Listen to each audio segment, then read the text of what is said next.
Right, good morning, everybody. Thank you very much for joining us today. My name is Kathryn Westmore. I'm a Senior Research Fellow at the Centre for Finance and Security here at RUSI. Earlier this year, the UK government published a consultation on a set of new legislative proposals in relation to ransomware. These aim to reduce the amount of money flowing to ransomware criminals from the UK, having a deterrence effect, increase the amount of available intelligence to allow law enforcement and other agencies to disrupt and investigate ransomware, and enhance the UK's understanding of threats in the area. Most notable among the proposals are a ban on ransomware payments for public sector and regulated critical national infrastructure sectors, a ransomware authorization, a payment authorizations regime requiring other organizations to get approval before they make a ransomware payment, and a mandatory reporting regime. So yesterday, here at RUSI, we published a report which was based on a cross-sector workshop held earlier this year to discuss these new proposals. And we're here this morning to dig into them in a little bit more detail with our expert panel. So I'm really delighted to be joined this morning by Edward Lewis, the CEO of CyXcel, Alexander Martin, the UK editor of The Record, Jamie MacColl, Senior Research Fellow here in the Cyber and Tech team at RUSI, and Verona Johnstone-Hulse, the UK Head of Government Affairs at NCC Group. So the discussion will last for about 45 minutes. We should have time for questions at the end as well. So please do get thinking about what you might like our panel to opine on. Alex, if I could turn to you first. The proposals in this consultation, how did the UK government get here? Can you give us a bit of a behind-the-scenes look at some of the discussions that were going on? I can try to. Thank you, and thank you for inviting me here to RUSI this morning. So it's worth considering the background to ransomware, which, wherever we want to say it, it began by 2021 at least.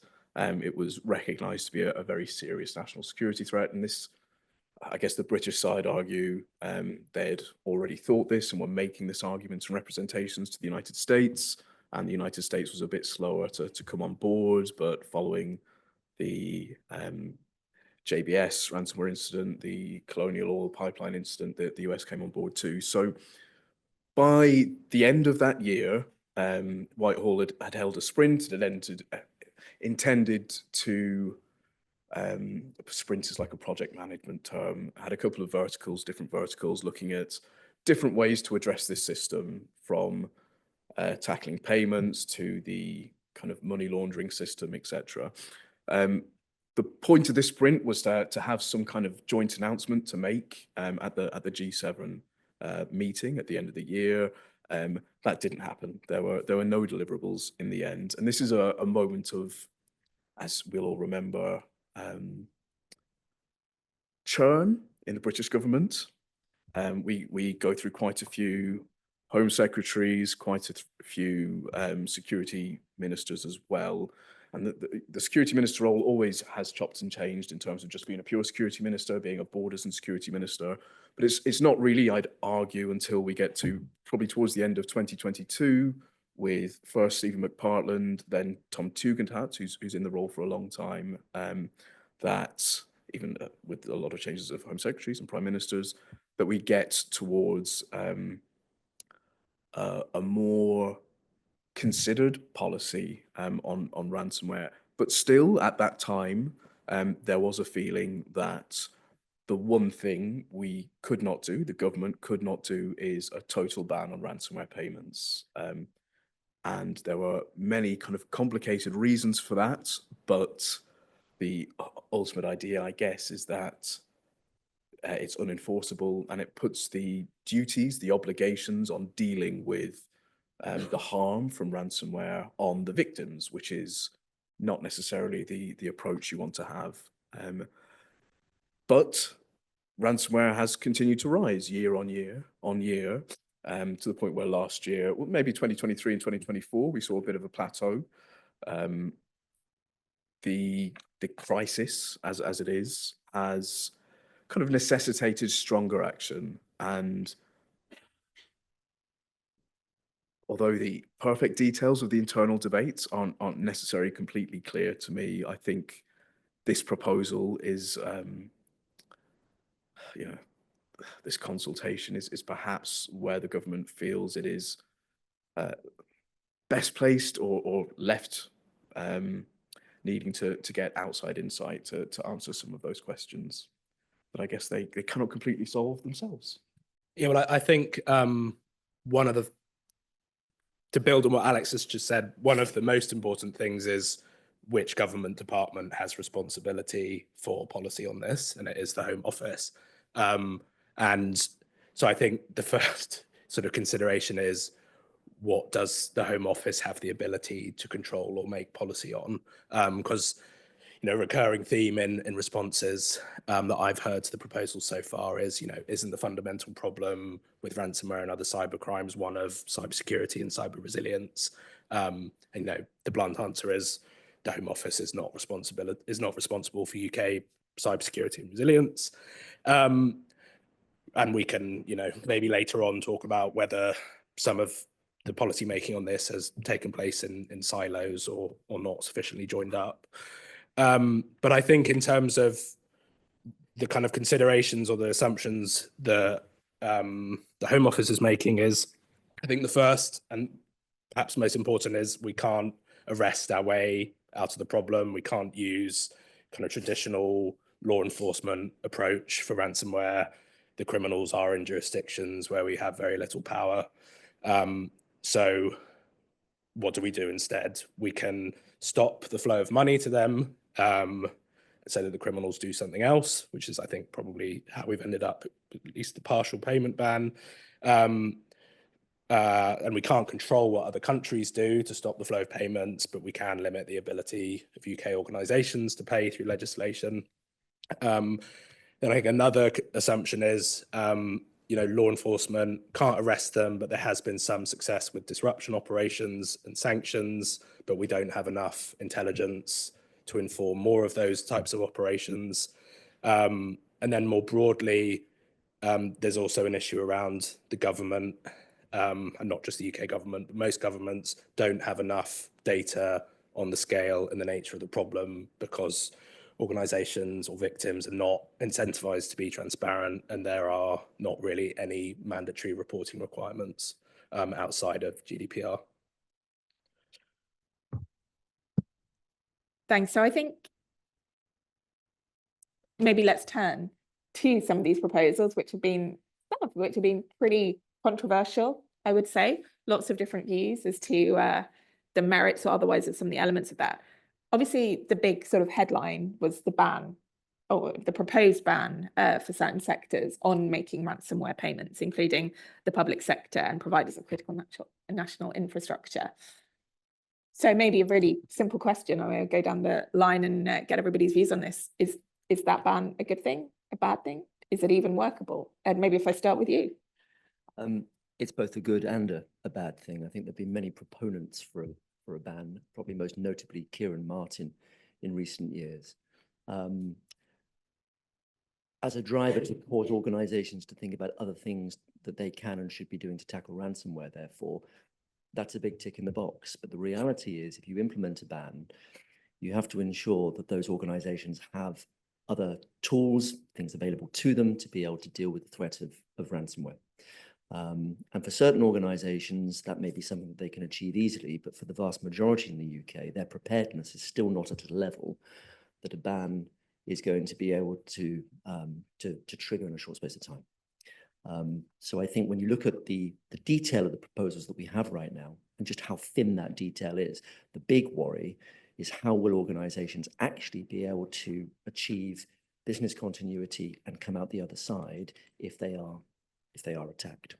One of the big concerns that's being talked about right now is, will it actually get worse for the UK rather than better if the ban is implemented? Will we become a proving ground for a lot of the cyber groups that are out there, and in particular when you think about the ecosystem within which those groups operate?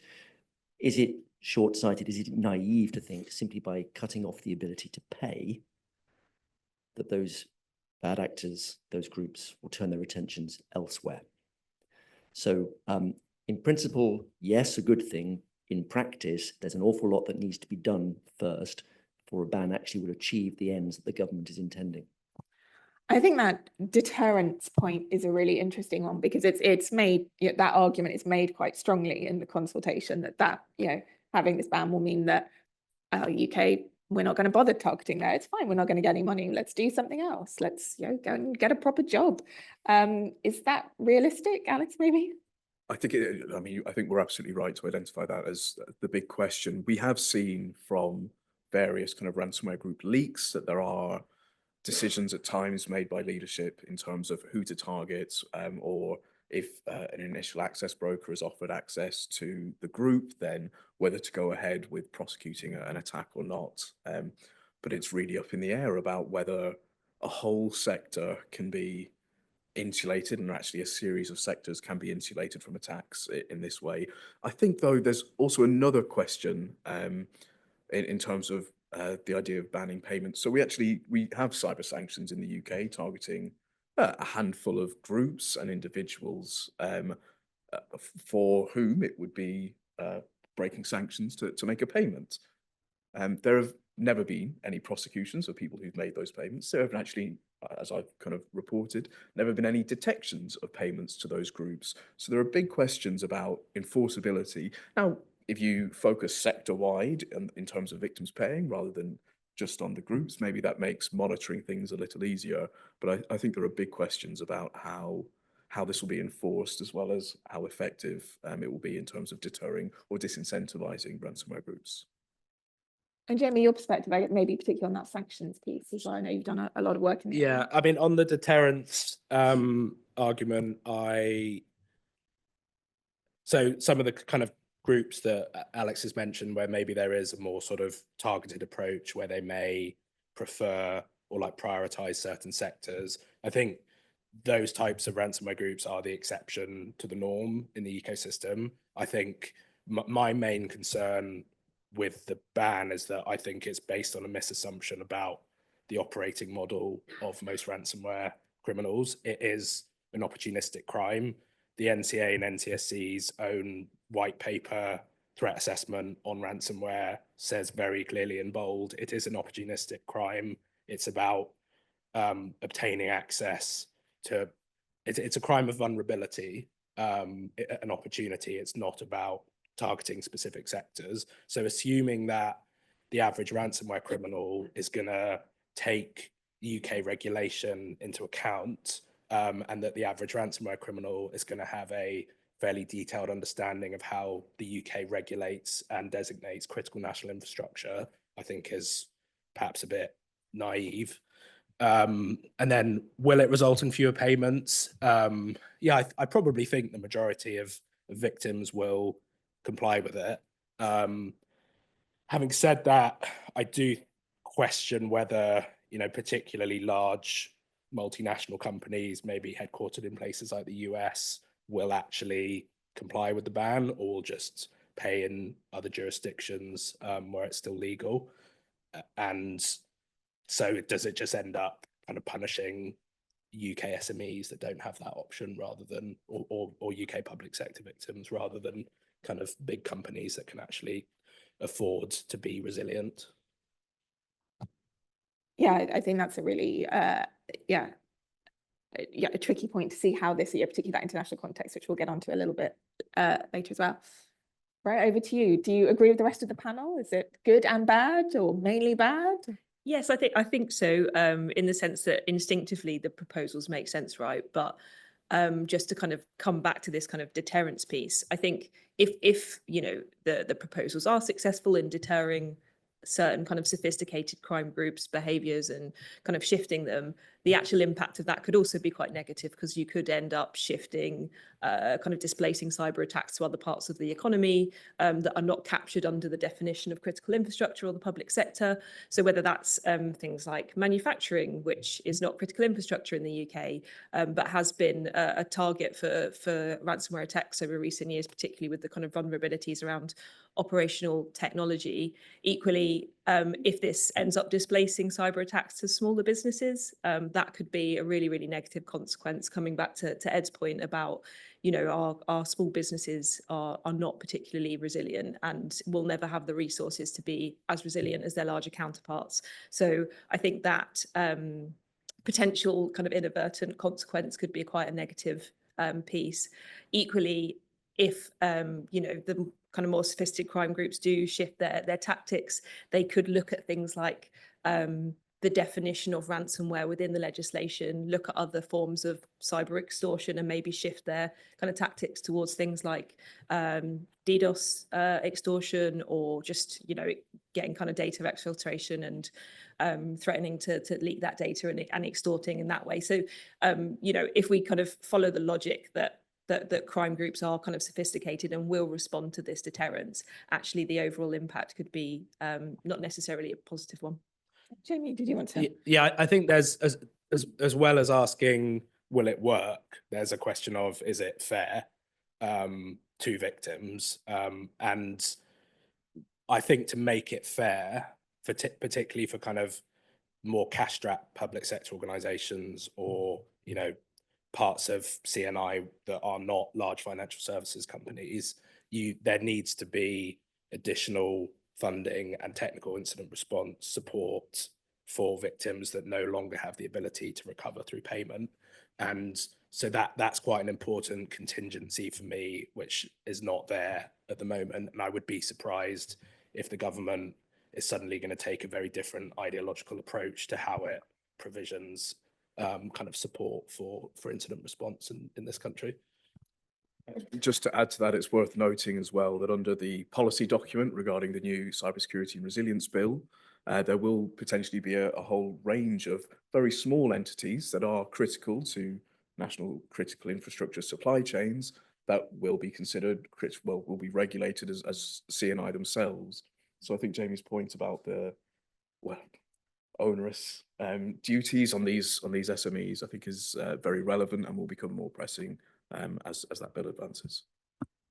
It feels like this is a succession of, just to build on that last point, but there is something else which is really important in light of what you've just said, Alex, which is that we're on this path at the moment for a collision between two separate pieces of legislation attempting to deal with broadly the same issue. So we've seen the government now publish a little more detail about what's intended with the Cybersecurity and Resilience Act, a proposed piece of legislation being, as most know, driven by DCIT. And then we have this Home Office consultation dealing with ransomware. That critical national infrastructure supply chain piece that is coming through from DCIT in the case of the Cybersecurity and Resilience Act, really, really important detail, clarification, which we just don't have at the moment in terms of the Home Office consultation. It's important that the two align, otherwise we will end up with even more confusion. And for smaller business, probably the feeling that they are already embattled. How much harder is this government going to make it for them just to get up and do what they do every day? One of the things that you mentioned, Verona, in your answer was around the sort of displacement, potential displacement risk. So I wanted to maybe move the conversation into another part of the proposals, which is around the authorisation regime for non-public sector, non-CNI sectors.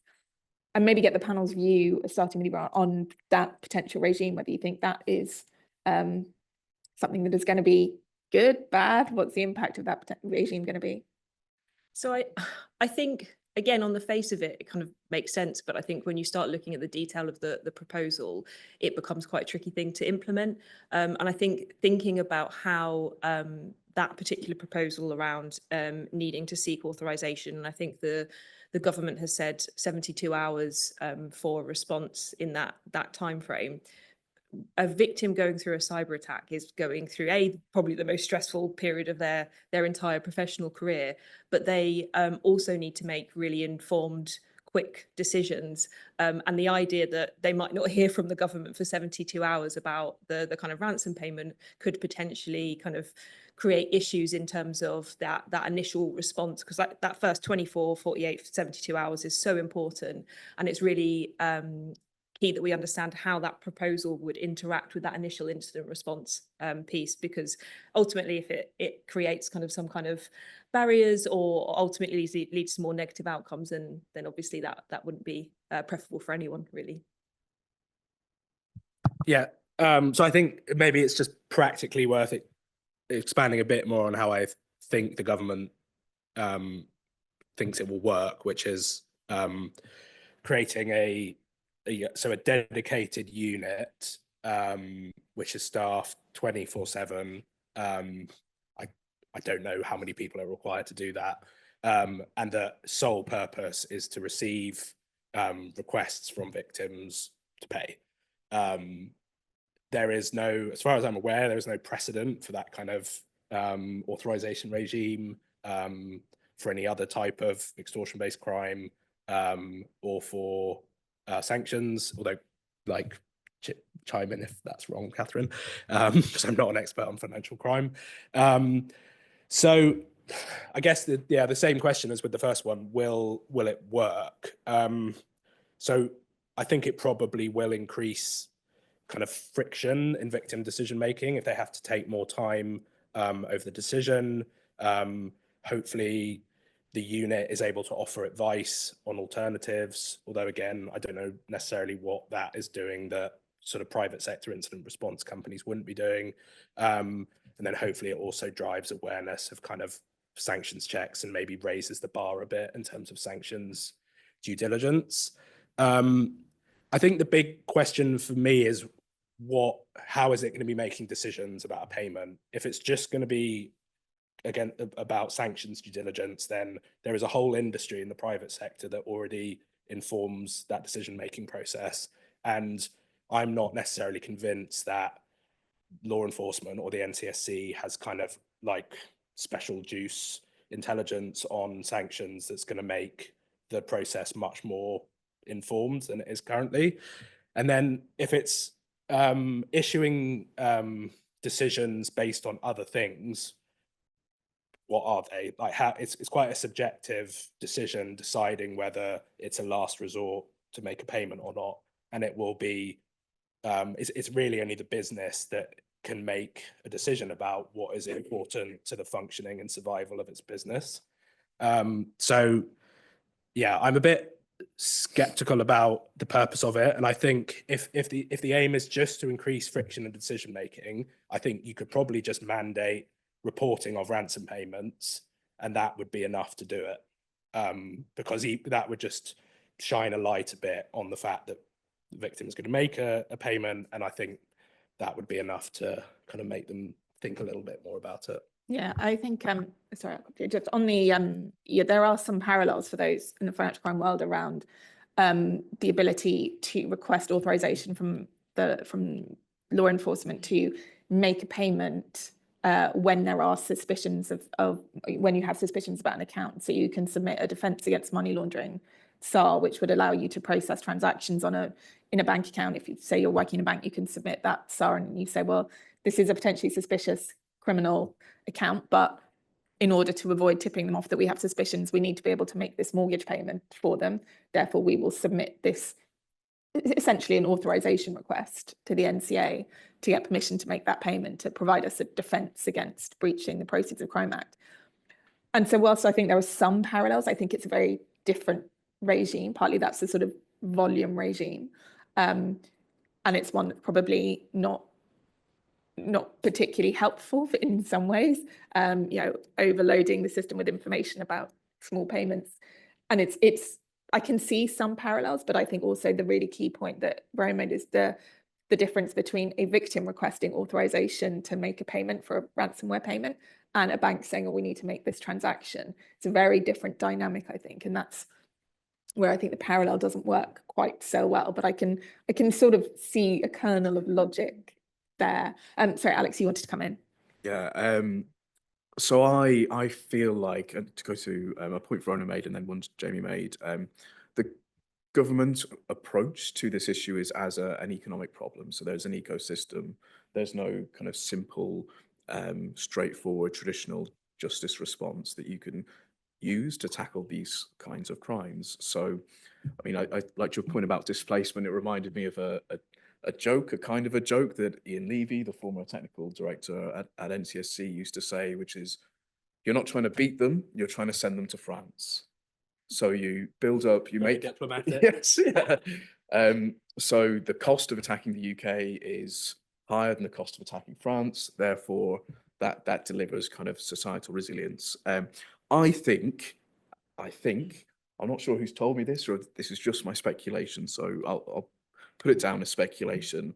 I think their intention is absolutely with this authorization speed bump, just to be a speed bump. I think it's to discourage people, victims, from quickly panicking and making a payment. As such, I don't necessarily think, I don't have confidence that the framework for making those authorization assessments has been entirely thought through. I would not be surprised if it hasn't been thought through deeply, but maybe I'm wrong. I think also connected to that is there are questions about the reporting system as well. So I've been told this is likely to depend on the replacement to action fraud. And I don't know if anyone from City of London Police is here at the moment, but we don't necessarily know when that replacement is going to be live and available. So there are a lot of questions about the kind of government ecosystem needed and infrastructure needed to kind of see this legislation through. Consultation, sorry.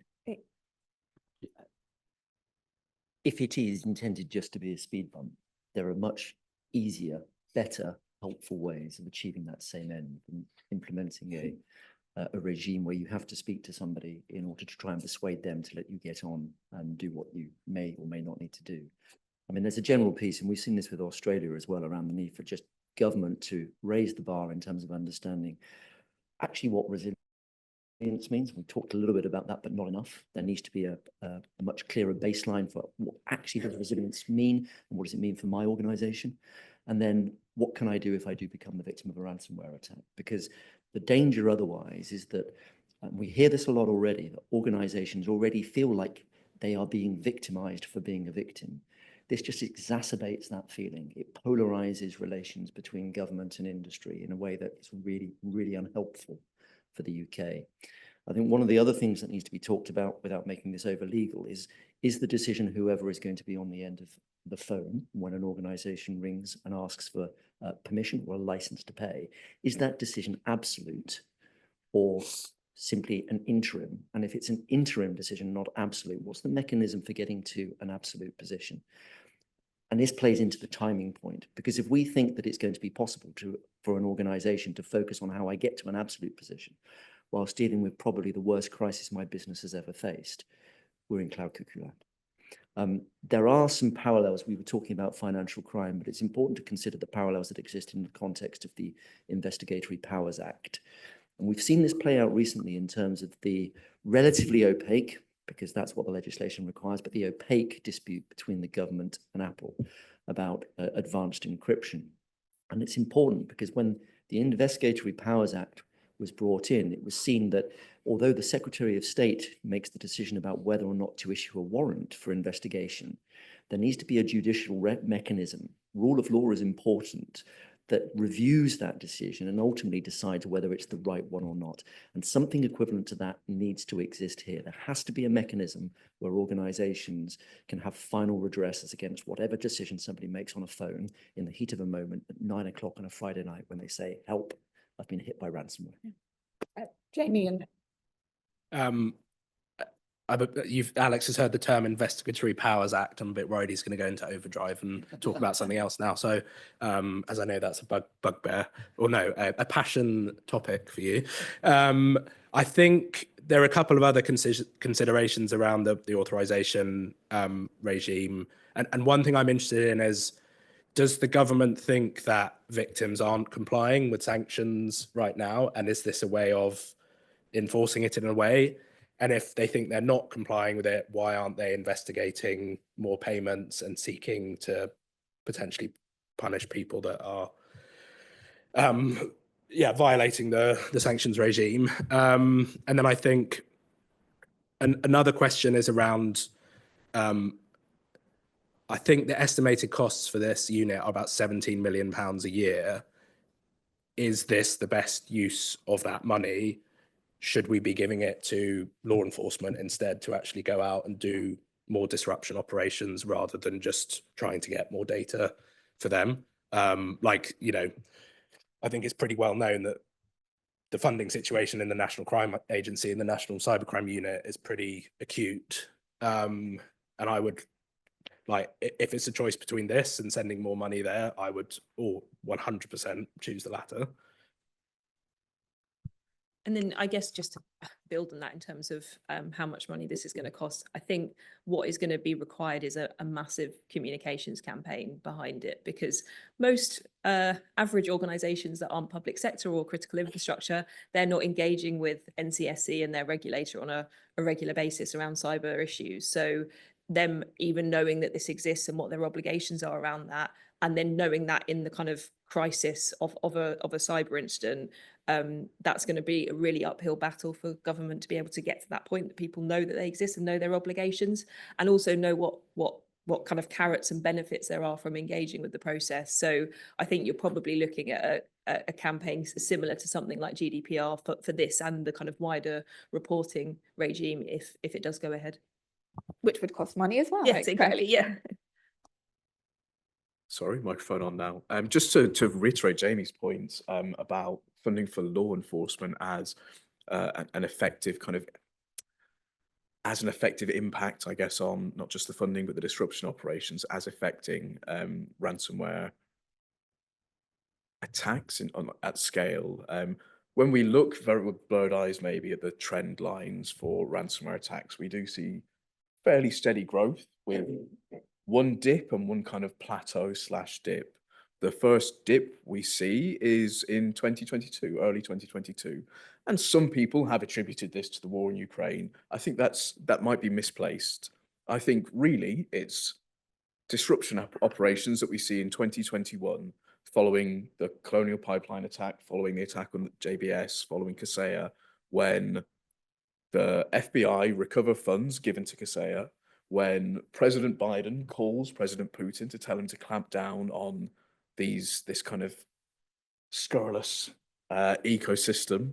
And from there, we see a drop-off. When relations dip, I think in 2022, for obvious reasons, we see attacks climb again. And we don't see a return to disruption operations really until maybe 2023 at that kind of level of impact and scale.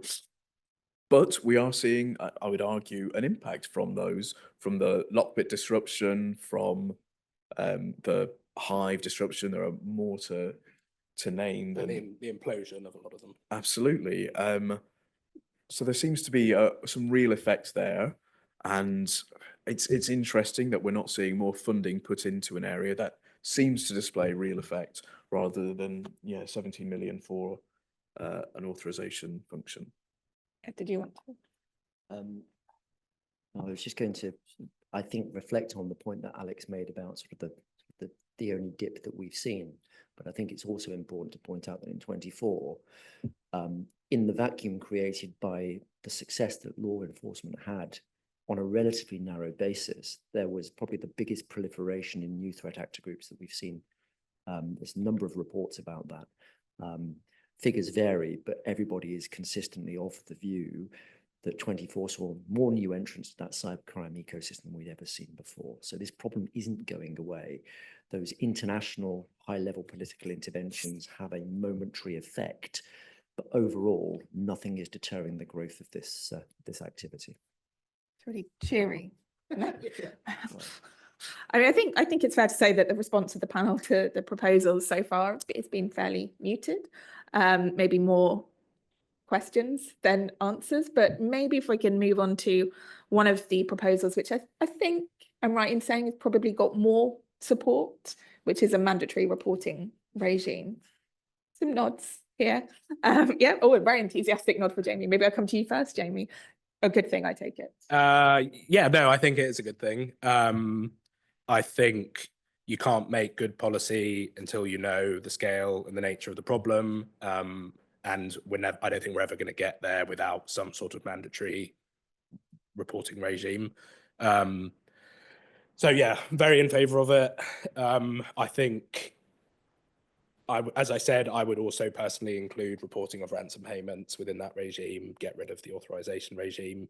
I think the only sort of open questions or concerns I have are, who are the reports going to go to? If it's action fraud, is it fit for purpose? No. Will it be after it's sort of relaunched. I don't know. And then similarly, what's the threshold going to be? Is it going to be all victims of ransomware? Is that going to include individuals? Is it just going to be organizations? Should there be a threshold on the size of organization? How do we define ransomware? If we define it narrowly, we probably miss out on lots of different types of incidents. Like if it's just defined as malware that encrypts or locks systems, that's too narrow. If we end up with all types of cyber extortion, that's probably too broad and brings in victims of sextortion, who we definitely don't want to have to report a crime to action fraud. So yeah, I think broadly a good thing, and the devil will be in the details.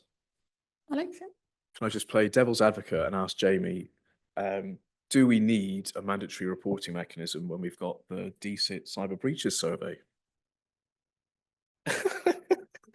Yes. Do you want me to say something negative about the cyber breaches survey? Yes, I'll let you do it rather than me. No, I think you should. So there's a cyber breaches survey, which is highly cited in policy documents by DCIT. It is, I think, fair to say, unsound as a tool to contribute to policy making. There are some other areas that we can look at for some kind of visibility into the scale of ransomware attacks. The Information Commissioner's Office's data security incident reports, but these are limited. They're going to have a small aperture, as certain researchers are fond of saying. So building up that picture, I think, is essential to actual policy development. Yeah, and I think to add to that, it's not necessarily just understanding the landscape so we can make good policy. It's also measuring the effectiveness of policy over time in terms of tackling the challenge. So yeah, I completely agree that we do need more reporting in the UK. I think my question is whether we need something specific for ransomware, or whether actually something more broad, covering all forms of cybercrime makes more sense, particularly if we take the view that threat actors will kind of change their tactics and approaches over time. So having kind of something in the legal framework which is very specific for ransomware might not necessarily be the best approach. And I think the other thing I'd add is that victims already have to navigate a very complex incident reporting system. So you have the GDPR data breaches. If you're NIS regulated, you have to report to your competent authority. And then obviously you'll have action fraud, law enforcement, NCSE, not kind of mandatory, but from bodies that you can report into. And if you're a global organization, you have that replicated across all your different jurisdictions that you operate in as well. And the picture is a very complex one of who you need to report to, when you need to report by, because there's different deadlines depending on what you're talking about, and kind of what specific incidents you need to report. So I think there probably needs to be a bit more thinking about how do we maybe automate some of this stuff, maybe ensure that victims have a central point of contact that then kind of goes down across all of the respective government bodies that need to be notified, just so that we can make that victim experience as simplified as possible. Thanks. I think there are two issues when it comes to the proposals concerning reporting that we really need to think very carefully about. First is, what are we reporting? And the second is, what are we actually going to do with that as a country once people have reported? I'll deal with the last first, because we can look across the other side of the Atlantic to the US to see that there is now quite an extensive reporting regime in place. I think there's 50 or so different reporting mechanisms that have now been introduced in the US under federal law. But there was a really interesting report from the Center for Strategic and International Studies, produced in November of last year, said, despite all of this reporting, despite all of this information that is being gathered, there is no evidence of any increased expenditure by organizations on cybersecurity or improvements in understanding the vulnerabilities that those organizations have or the risks that they face. So it's really important that here in the UK, if we do embark upon this mandatory reporting, we don't end up with all of this information going into a black hole. We have to do something meaningful with it. On that point, two things. And Craig Rice, who some of you may know is the CEO at the Cyber Defence Alliance that works very closely with the financial services sector and with banking, is a very, very keen advocate for the fact that when we talk about what we report in, oftentimes we all talk about intelligence, rather than the fact that it's just information. Intelligence is what's gathered from information. It's the same between data and big data in effect. The value and the utility in reporting is providing information so that intelligence can be generated. A lot of that intelligence then can't be shared back publicly, but the interpretation from the intelligence about actually what can organizations do becomes vitally important. And there is nothing in the proposals currently about what the government will actually provide back. Organizations rightly will say, please don't do something that is going to harm us because we need help. And the danger with the proposals currently is that they look too much like harm rather than help for business. So if there is anything that really needs to come out in the next phase, it has to be what actually will we as a country do to help business with the information they provide? What's the quid pro quo for engaging with this? What's the incentive? I think just quickly on Edward's point about intelligence, there's also, as we've spoken about already, does law enforcement have the ability to consume this additional information and then turn it into intelligence? And I think that's an open question without additional funding as well. So I want to maybe look at the proposals in a slightly broader context. So particularly, we've mentioned a few times kind of the international aspect of this. And some of these proposals that the UK government have put forward are things that other countries have considered and rejected, come to a different conclusion on. For example, banning payments being a prime example of that. Is there a risk here that the UK is very much an outlier when it comes to dealing with the ransomware threat? And what is the impact of that kind of international divergence? Maybe Ed, if I come to you first on that question. Yeah, I mean, look, let's be really clear about this. There's always a degree of isolation in leadership. The important thing is not to become so isolated that you're seen as a radical or a maverick. So in a sense, it's great that the UK is leading the charge, but it can't end up being an army of one on this crusade. There has to be international cooperation.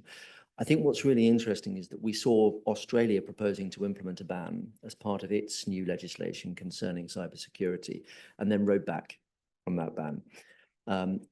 We know that there's been a lot of consultation between the Home Office and the Australian government about its views and why it's done what it has done and chosen also not to do. It'd be great to have a bit more understanding about that. I don't know, Alex, whether you've got any inside perspectives on that. Maybe if you pick that up and then if I can come back on some other points. Not to that point. Right, okay.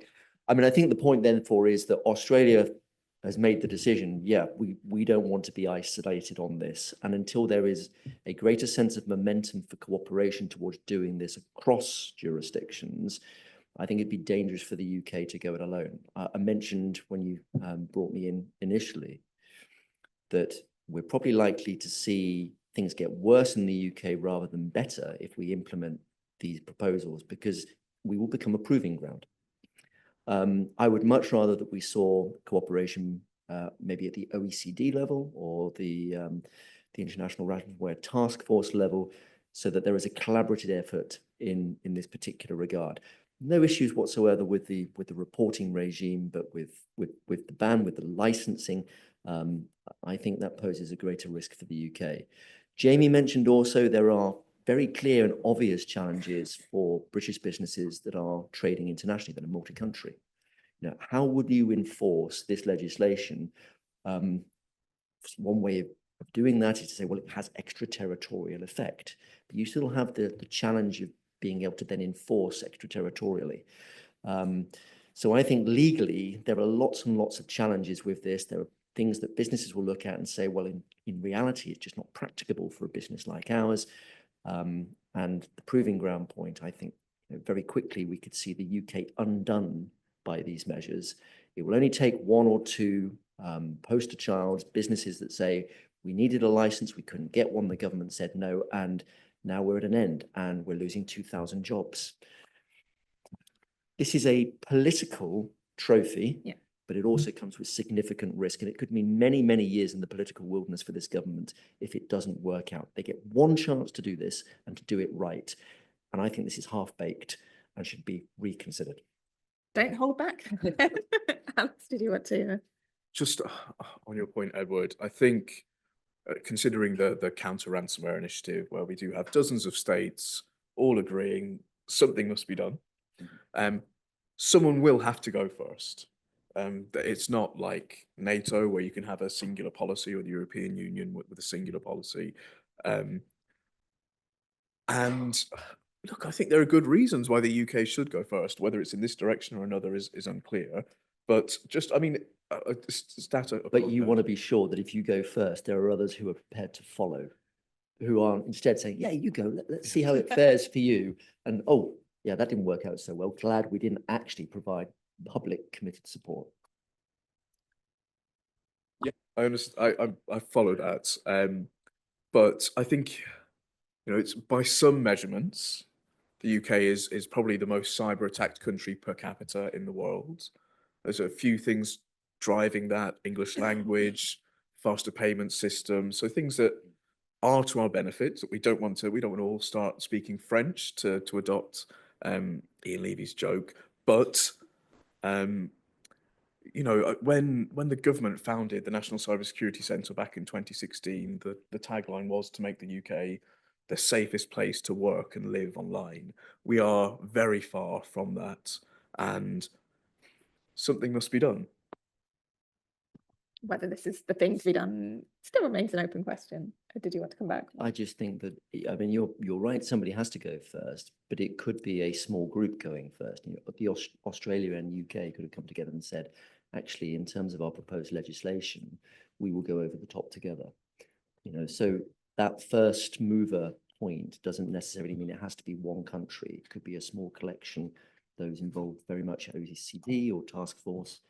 You know, we can agree to disagree, but I think the UK going it alone in the current geopolitical environment is incredibly risky for UK business. Brings to mind the Gallipoli campaign, going over the top together. You're in the right room. Oh, there is a question I'm itching to ask about the geopolitical environment, but it will take us slightly off piece. So we'll stick to the brief, and maybe somebody will ask the question from the audience. We mentioned a couple of times, and we talked about, I think, Jamie, you mentioned sort of policy making in a silo, and you know, the Home Office obviously having responsibility for these proposals, DSA obviously having the broader responsibility around cyber resilience. Verona, maybe if I can come to you, you know, these proposals, kind of what do you take from them about the government's approach to kind of cybercrime more generally? And is there this risk that these sit awkwardly with the broader UK cybersecurity strategy? I think that the first thing to say is that I think somebody mentioned earlier, it's really good that the government is looking at this issue and trying to find a way of tackling it. It's obvious that this government is taking cyber security and cyber resilience seriously. We have the first ever UK bill coming to Parliament with cybersecurity in its title in a few months. There are lots of other really good initiatives happening across government, whether that's kind of the Pall Mall process or kind of other things. But again, I think we consistently kind of come up against this challenge of cyber being a cross-cutting issue, there being several different departments that have partial responsibility for the overall resilience picture. And I think we probably haven't, we've also suffered as a country from the fact that the national cyber strategy was written kind of pre-Ukraine conflict, pre the advent of kind of the AI surge. And we also have a new government that kind of, so politically, they are probably kind of not going to take on board the previous national cyber strategy in the same way. So I think there really is this need for a refresh of that strategy, because one of the things that did do quite well for a period of time was to kind of create this North Star that all of the respective pieces of government are all working towards in terms of the overall national resilience picture.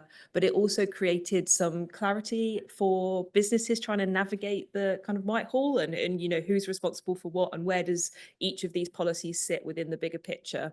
And just to kind of come back to the ransomware, the policies that we're discussing today, I think in isolation, you know, like it's great that it's being looked at and instinctively a lot of this stuff makes sense. But in terms of where this fits within the wider picture and whether it is the best use of government money in the kind of current spending environment that we're currently in, I'm not super convinced. And I think we need more clarity as to how all the kind of respective pieces of the puzzle sit together.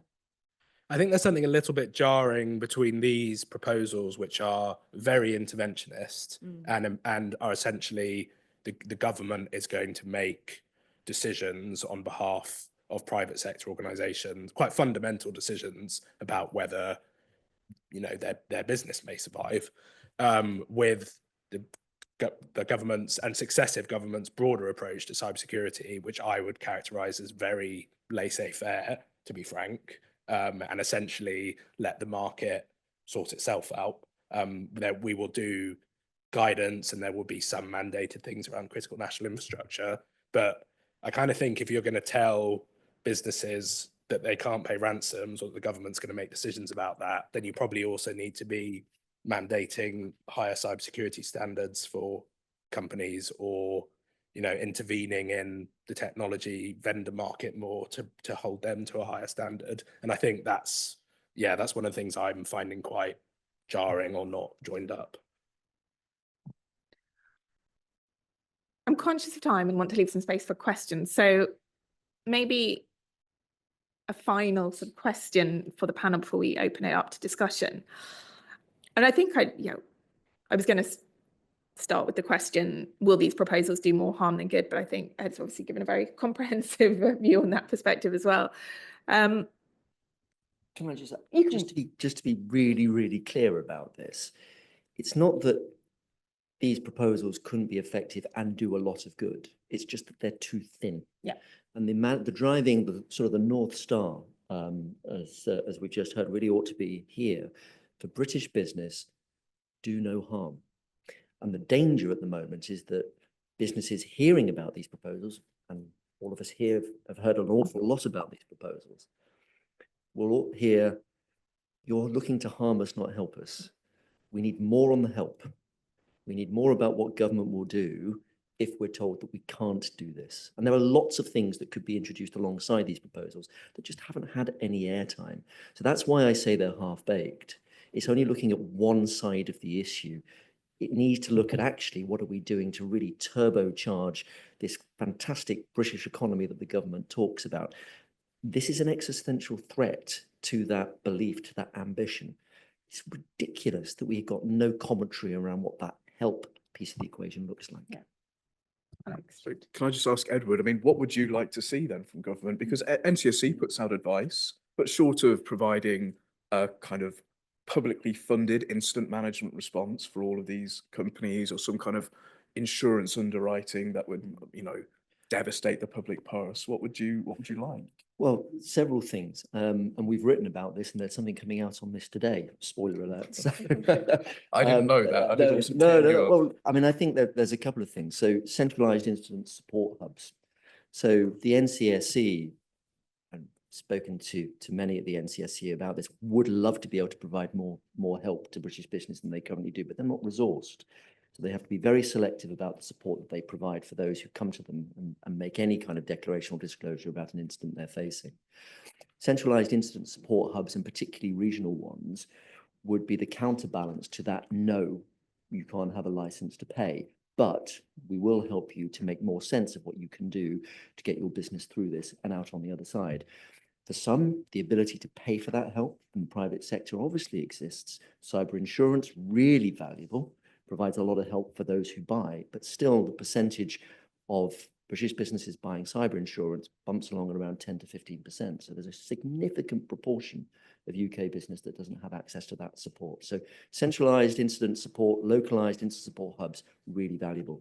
I think we also have to look at how we achieve public-private resilience funding. There's a lot of work that needs to be done on this, but as I said before, there needs to be a better understanding about what baseline resilience means. We have Cyber Essentials Plus, but the reality is that doesn't come close. We see lots and lots of organizations with CE and CE Plus who still fall victim to ransomware. So those measures aren't achieving the stated purpose of actually helping organizations become more resilient. That seems expensive though. Well, And it seems like it's the public sector paying for that rather than well, these companies that haven't defended themselves properly. well, if there was, so essentially, what you need to be able to do is to incentivize businesses to invest more in cybersecurity. So if there were tax breaks for doing that. Again, costs the public purse. Well, in a different way, because it reduces the revenue potentially going into Treasury. But the reality is, if businesses are forced to close, there'll be no more revenue of any kind. So it's getting that balance right between saying you can't pay on the one hand and giving organizations ability to put themselves in a position where actually the choice not to pay is not a, do we continue to do business at all or otherwise? It can't be that fatal. There has to be a middle ground. Brent, do you want to comment as well?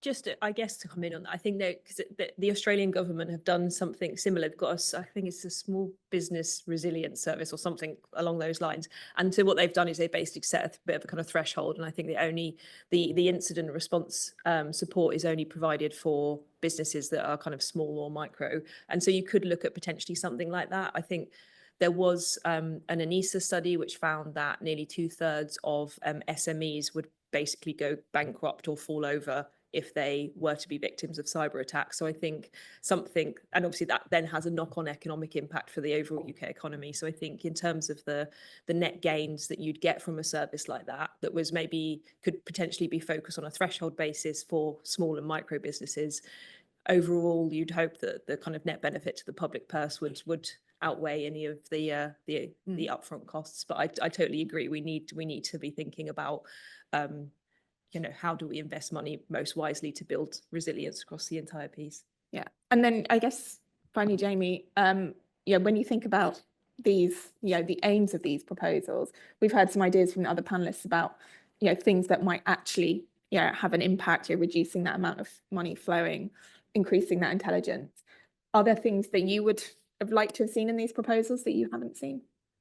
I mean, within the remit of what the Home Office can make policy on, probably not that much, other than giving more money to people to do for law enforcement or UK intelligence community to do more disruption operations. I'm personally in favour of more sanctions. I think I've come around to the view that they are effective or have some effect on the criminals. But beyond that, I mean, as everyone said, we're talking about much more fundamental questions about how to make the UK more secure, more resilient, that go beyond cybersecurity or technology as well. And personally, for me, still the single biggest thing that we could do to improve cybersecurity is to force technology companies to make more secure products, to make them secure by default, to make them secure by design. And if you want to change the average experience from SME, making Office 365 or Google Workspace more secure is probably the single biggest thing you're going to do. Wonderful. Right. Had a really interesting discussion. It's covered a wide range of areas, but I'm sure there will be many questions. I can already see a hand up from Ewan. So please ask questions. Do we have a mic or are we just shouting? We can just shout. Just shout. Thank you very much, Ewan Brown.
Thanks, Ian. I don't know that I'm best placed to answer. Just, I mean, it would make sense for this to be an area where there is, as we have seen with other areas of sanctions, for example, to be somewhere where there is that close cooperation between the UK and the EU, not least because I guess the question that was bubbling in the back of my mind is there impact of the new US administration on the kind of the global efforts around ransomware? Tariffs on ransom payments, good idea. But obviously that, impacts, does that lend itself therefore for a more closer cooperation between the UK and the EU on that as well? So I don't know if any of the panelists do. Alex, you? So I don't know anything about conversations between the UK and the European Union. I would observe that the European Union is at I'm not going to say inflection point because that suggests the direction is going to change, but there is a conversation ongoing about how the Commission works as an executive, particularly in security and foreign affairs matters. So there's ongoing conversations about the single intelligence analysis center, whether that's of any use at all. There are big questions, and these are the fundamental questions that have always been around the European Union, having a kind of consolidated foreign policy. It obviously is to the benefit of the EU to do that. It would be to the benefit, I mean, one thinks of the way that the European Union and NATO worked together in the days of Robinson and Solano, back in the day anyway, where you do have this kind of married up front of both defense policy and economic policy. But obviously these are separate institutions and there are challenges facing both of them from different parts of the world at the moment and the same parts of the world as well. It's a very good question, but I don't have an answer, sadly. And I don't have an answer either. I mean, one might glibly observe the fact that DCIT and the Home Office don't seem to be aligned on their particular pieces of proposed legislation might tell you everything you need to know about outreach and discussion with international bodies. But I think the more important point is that it's a great point that you raise, Ewan. The consultation is open till the 8th of April, and it's really important that everybody is feeding into that consultation. The Home Office is actually really keen to receive more, which tends to suggest maybe they haven't had the quality, the depth of perspective on this that they need. So if anybody's any doubt about whether or not something has been raised, should be raised, don't leave it to chance. Please participate in that consultation while there's still time. Your weekend plans sorted there.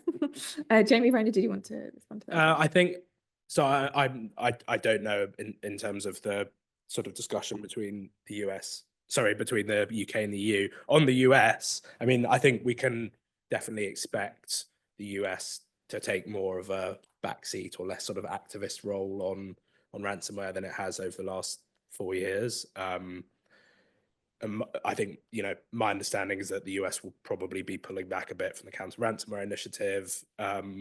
Was also the work in the Biden administration on ransomware, which was mostly led by the then deputy national security advisor, Anne Neuberger. She was a very powerful proponent of more policy on ransomware and was quite a strong proponent of a payment ban in the US as well. I would, without that, I would not expect the US to kind of follow suit on any of these proposals. And just to add to that, I think we can observe by the kind of cyber people present in the National Security Council now that there is a big change in focus from the US from ransomware to China, which will be, and for understandable reasons, the foremost priority. Right, do you want to? I only to just say that I think, again, I'm not sure about that kind of specific cooperation between the UK and the EU, but there has been a lot of positive noises around through things like the EU-UK cyber dialogue around cooperation on regulation. And it was really good to see actually within the cybersecurity and resilience bill policy statement earlier this week that it seems like the UK is kind of aligning with NIS2, which is just helpful from a broader resilience piece. So we're not having, as I mentioned earlier, different reporting deadlines or kind of different definitions of what incidents need to be reported, but having more of a cohesive global regulatory framework will only help to lead to better security outcomes. Yeah, I think there was a question over there. Oh, we do have a, sorry. Oh, thank you. Thank you very much to the panel. It's been heartwarming to hear what you've had to say.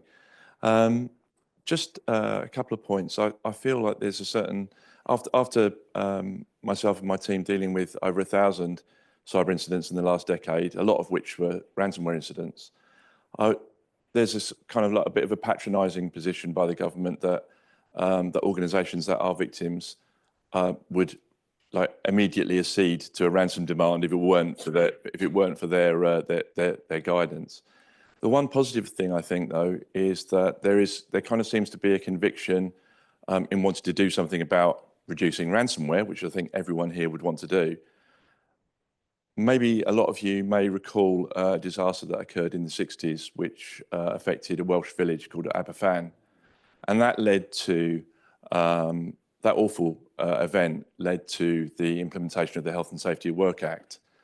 And I would think that ransomware being the scourge that it is, might also drive us to think about a law which applies equally to all organisations in the UK.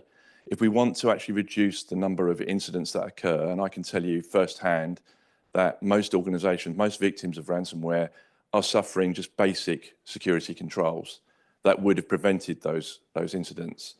So if we were to introduce, if we were to use the conviction that we've got from these proposals to actually think about a law which applied to all organisations for mandating baseline security, then, and yes, it would come at a cost, but what do we want to do? Do we want to actually reduce ransomware or not?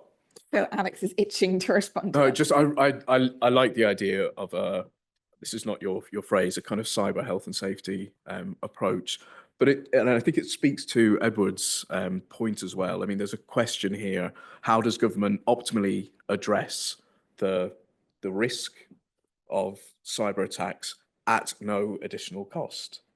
And that's a question of whether it's at cost to government, at cost to businesses. And, you know, I don't think it is possible to do that at no extra cost. Yeah, there we go.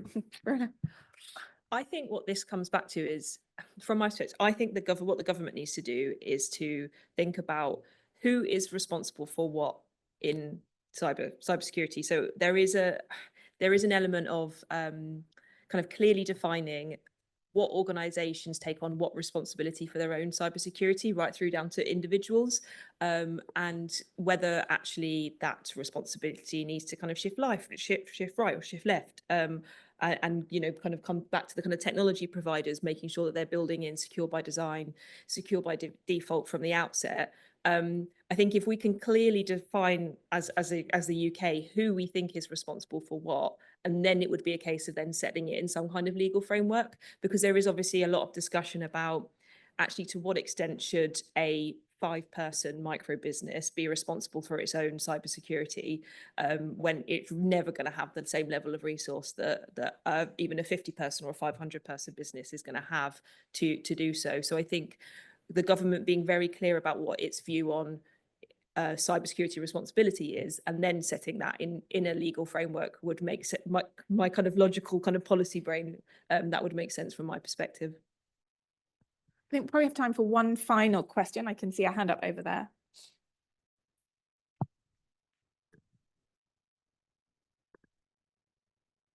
Thank you. Helen Nuttall from Marsh. Just reflecting on that sort of discussion around how we can, you know, achieve these aims, better prepare and better respond for these clients, you know, of all sizes, from SMEs right up to the big ones. Would mandatory cyber insurance be one of the options that the government should be looking at here? Because that would enable those clients to have those benefits of the, you know, the resources behind that insurance policy, potentially at no extra cost for the government. Jamie? Yeah, but I mean, a mandatory cyber insurance regime is probably ultimately going to be provided by the government or backstopped by the government, which I don't think they're ever going to be prepared to do, short of some sort of catastrophic incident. I think, and I guess right now it doesn't seem like the cyber insurance market is necessarily in a place where it'd even be able to meet that level of demand if it was mandated, just in terms of getting kind of capital into the market. I think what I would be in favour of in in the context of these proposals, or at least would hope that the government is thinking about, is if you are taking away the ability of victims to pay sometimes through a cheaper route, should we be looking at mandating some form of insurance for public sector organisations or for critical national infrastructure organisations? And, you know, I'm not an insurer, but I would also anticipate that it will likely become harder for organisations in those sectors to obtain insurance, or to obtain it at the kind of or size of coverage that would actually be useful. Because if I'm an insurer, I'm probably, and I no longer have the option of covering a ransom payment, am I still going to meet the same sort of high business interruption coverage? I mean, it's a private market, so I would assume that they will react accordingly. Ed, do you want to?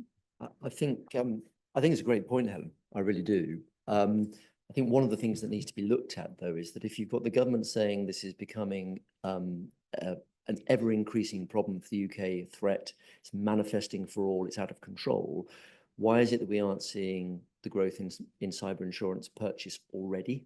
What's stopping organisations from buying cyber? And it'd be really good to actually understand from the insurance industry what they think the blockers are, because it's not as if the cover isn't there and accessible. The market, by and large, remains relatively soft. Acquiring cyber insurance isn't a high bar for most organisations. So why is it we still only see 10 to 15% of organisations in the UK making that essential purchase? Is it because they simply don't understand the scale of the threat and the import of resilience? What's lost? There's something in the communication and in the messaging. And I think it ties back into this broader piece around, and Neil's made a very good point about it, baseline resilience, baseline controls, why this actually matters to you or to me, not just the macro view, actually, what does this mean for my organization? Why does this make things better for me? How does this help my business go on, be stronger, more successful, more profitable? I don't think insurance is going to solve this issue. I think looking at this as a market problem, the problem has been identified, which is large companies building insecure software and not being liable for that. And that kind of liability is something we've heard CISA in the United States talk about. We've heard the review board talk about it. We've heard NCSC talk about it. We know, as Ollie Whitehouse would say, we know how to make secure technology. Microsoft knows how to do that. The fact that Microsoft is shipping technology that is insecure is a business decision for Microsoft. And if that is having an impact on society at large, maybe Microsoft needs to pick up the bill. And the market way to do that is liability in the case of incidents. That would save insurers a lot of money and the public purse as well. Yeah, and on that point, it's quite interesting. The last couple of years, we've started to see some insurers kind of naming and shaming technology vendors that consistently appear in their sort of claims reports. So I think both Coalition and AtBay, to kind of, I guess, like InsurTech, or they're just insurers, have started doing that. And I think that could also be quite an interesting way to probably shine more of a light on what the situation that Alex just described as well. Yeah, and I think to build on that, I think the UK, they obviously kind of, in terms of the regulation of products, the UK would have seen itself as leading the way with the Product Security Act. But that is very, very limited. It's only focused on consumer smart devices and really puts in very basic controls. The EU has kind of leapfrogged that with the Cyber Resilience Act, which is much more comprehensive, sets much more stringent security controls across the entirety of hardware and software products. So there is a question as to whether we need an equivalent in the UK to kind of bring us up to the same standards. Brilliant. Well, I think I'm standing in the way now of tea and coffee, and I'm sure people would like to continue the conversation over that as well. But thank you so much to the panelists this morning. I hope you've enjoyed the conversation as much as I have. I think there's a huge amount to consider. As I said, the consultation is still open for a few more days, so if you haven't got your response in, please do. But please join me in a huge round of applause for our wonderful panel.